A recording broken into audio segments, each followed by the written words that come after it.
A próxima vez que alguém chegar para você e disser assim, eu tenho aqui a Bíblia mais confiável, a melhor Bíblia, a Bíblia mais fiel de todas, você pergunta para ele assim, quando que foi sua última viagem para São Petersburgo? Não tá entendendo? Eu vou explicar, calma. Olá, eu sou o Victor Fontana, esse aqui é o meu canal. Ele pode ser um pouco seu também. Para isso, o que você precisa fazer? Verificar se você está inscrito, rapaz. Tem um monte de gente que está assistindo os vídeos e não sabe. Às vezes acha que está inscrito, mas não tá. Dá uma passadinha aqui, se inscreve, ativa o sininho das notificações, porque aqui a gente fala do quê? Escreve aqui nos comentários do que a gente fala todo dia aqui.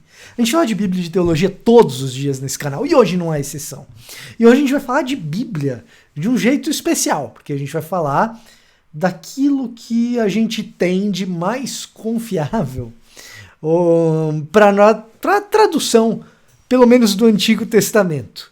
Tá? Então, quando você vai lá traduzir o Antigo Testamento, você traduz do hebraico, algumas porções do aramaico. Agora, que texto é esse? Porque você sabe que quando você vai pegar esse texto para traduzir, você não vai pegar Isaías para traduzir para português e o documento que você tem na mão é o livro de Isaías que Isaías escreveu, que a gente chama de documento autógrafo. A gente perdeu isso daí, a gente não tem mais, certo? Então, você vai pegar de onde? Que documento que você vai usar? O que a gente tem são cópias. E aí você tem que se perguntar, tá, e qual cópia eu escolho? Ah, muito bem. E aí você vai pegar o seu avião. Claro, hoje em dia tem internet, você não precisa fazer isso. Mas você vai pegar o seu avião, para manter essa narrativa que eu estou criando aqui, e vai para a Rússia. Sim, meus amigos, a Bíblia é socialista soviética. Você já vai entender por que eu estou fazendo essa brincadeira. Você vai para a Rússia, você vai para São Petersburgo. Você vai para a biblioteca em São Petersburgo, a Biblioteca Nacional de São Petersburgo, você vai lá e você fala assim, eu quero ver o Códice Leningradense, eu quero ver L. Quando você fala eu quero ver L, o cara da biblioteca lá não vai achar que você está falando de Shinigami, não vai achar que você está falando de Death Note.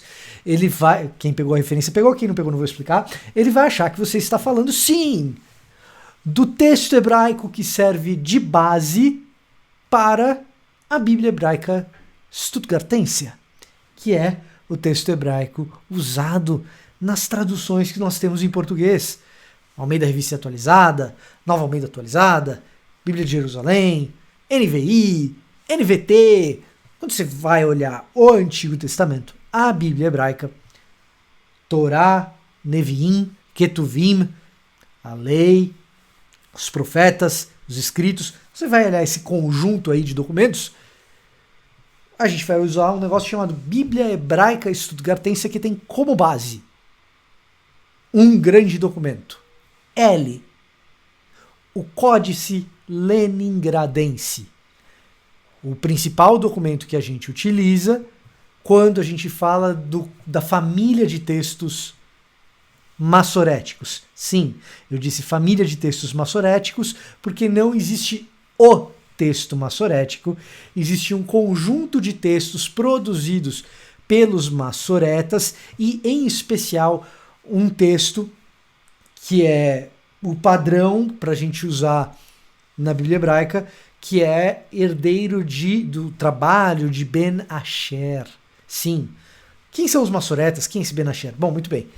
A gente está falando aqui de estudiosos medievais do judaísmo, judeus dentro do judaísmo, interessados em preservar a redação e a redação mais correta possível da própria Bíblia hebraica em hebraico. Eles produzem esse conjunto de documentos basicamente em 3 grandes cidades. Né? Então você tem 3 grandes grupos de massoretas. Você tem os massoretas do Cairo, você tem massoretas babilônios e você tem massoretas. Eles são muito alfas, não são betas, tá? Massoretas tiberianos. E entre os tiberianos você tem Ben Asher, e o trabalho de Ben Asher é amplamente considerado na academia como aquele mais confiável, mais bem feito e que reflete melhor aquilo que possivelmente estava nos textos originais em hebraico. Esse trabalho de Ben Asher, nós também temos uma série de cópias deles. As duas principais cópias são o Códice de Alepo, então é um livro, um calhamaço, um códice nada mais é do que uma encadernação, né, um encadernado de manuscritos.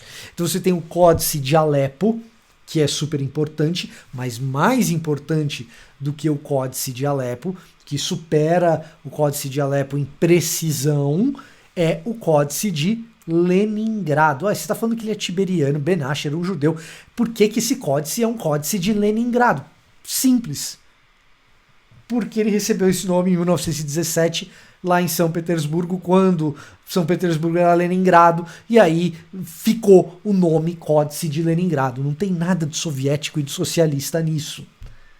O fato é que esse códice é a base que os críticos textuais do Antigo Testamento vão usar para comparar com a Septuaginta, que é um documento muito mais antigo, a tradução do hebraico para o texto grego, lá na Antiguidade Clássica, isso antes de Cristo, certo? Então, o texto massorético, a gente está falando aí entre os séculos VI e entre o século VII, e 11º, 12º, século XII, depois de Cristo, certo? Então, muito depois. Trabalho rabínico medieval, tá? E a Septuaginta, LXX, você vê ela por aí, assim, escrita desse jeito. LXX é a Septuaginta, tem vídeo aqui no canal sobre ela. Você está falando de um texto da antiguidade, mas que é uma tradução do hebraico para o grego. Você vai comparar essa tradução com o texto de Ben Asher aqui, com o texto produzido pelos massoretas, o texto da família massorética. Então, não existe o texto massorético, existem textos massoréticos, dentre os quais o Códice de Leningrado é esse mais confiável, que é o que se usa para a gente fazer as nossas traduções aqui, né, para a língua portuguesa. Então, quando a gente chegar para você e falar assim, eu tenho uma Bíblia que é a Bíblia confiável, porque Jesus falava em aramaico, ela está em aramaico, está aqui, Bíblia Peshitta. Cara, a Bíblia Peshitta ela é um documento interessante, não é bem em aramaico, mas enfim, vamos tratar dessa forma, que é como se fala na propaganda geralmente, né? Mas a gente não está falando mais confiável, você está falando de uma tradução que era do hebraico, que foi feita aí para o siríaco, aramaico, enfim. E é a Bíblia hoje aí que o pessoal fala, super confiável. Não é, né? Super confiável, pega o avião, vai para São Petersburgo. Você vai achar lá o Codex Leningradense, o Códice de Leningrado, que é essa base aí sendo utilizada.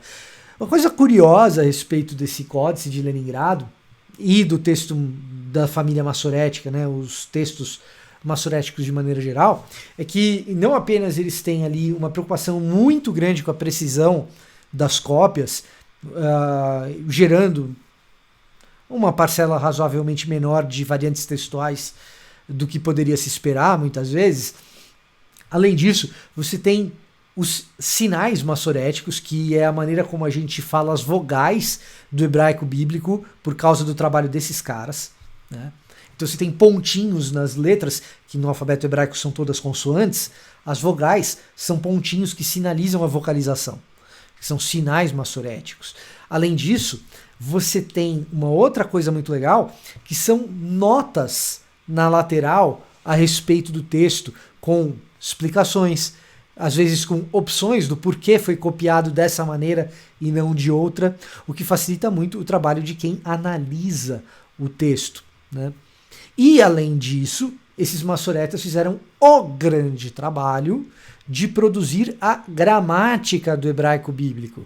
Sim, quando a gente fala de gramática do hebraico bíblico, a gente está falando de algo que começa a aparecer, que começa a surgir a partir precisamente do trabalho desses estudiosos massoretas, tá?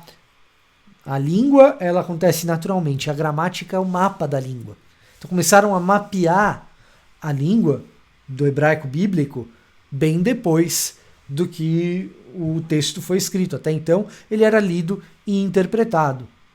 E depois ele vai ter aí uma estruturação, uma proposta de estrutura gramatical, sempre artificial, é claro, produzida por esses estudiosos. É uma contribuição monumental para a história da humanidade que esses caras fizeram. Produziram os textos que hoje a gente usa para comparar com o Pentateuco samaritano, com a Septuaginta que eu já mencionei, para aqueles textos do Antigo Testamento que a gente encontra em Qumran, junto ali aos manuscritos do Mar Morto, você encontra, né, claro, se encontra textos da tal comunidade de Qumran, que a gente não sabe se existiu mesmo, e você encontra cópias do próprio Antigo Testamento da Bíblia Hebraica, e aí é um trabalho grande do crítico textual do Antigo Testamento de fazer o quê? Pegar o Códice Leningradense, pegar o Códice de Alepo, pegar outros textos da família massorética, pegar Septuaginta, Pentateuco samaritano, manuscritos do Mar Morto, comparar tudo para chegar nessa versão crítica do Antigo Testamento, que a gente conhece como Bíblia Hebraica Stuttgartensia, que é utilizada para essas traduções todas que a gente usa para a língua portuguesa. Quando alguém chegar para você e falar assim, eu tenho aqui na minha mão a Bíblia que é verdadeiramente confiável, saiba, as traduções que a gente tem, Almeida Revista Atualizada, NAA, NVI, NVT, Bíblia de Jerusalém, Bíblia Pastoral lá da Paulus, tradução ecumênica brasileira, é esse o nome da TEB? Tradução ecumênica da Bíblia, né? Todas essas traduções em comum vão usar o quê? Bíblia Hebraica Stuttgartensia para o Antigo Testamento.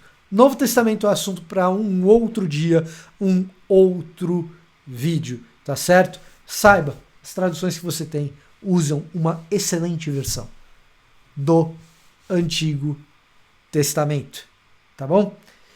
Esse era o meu recado para hoje, eu vou ficando por aqui. Até a próxima.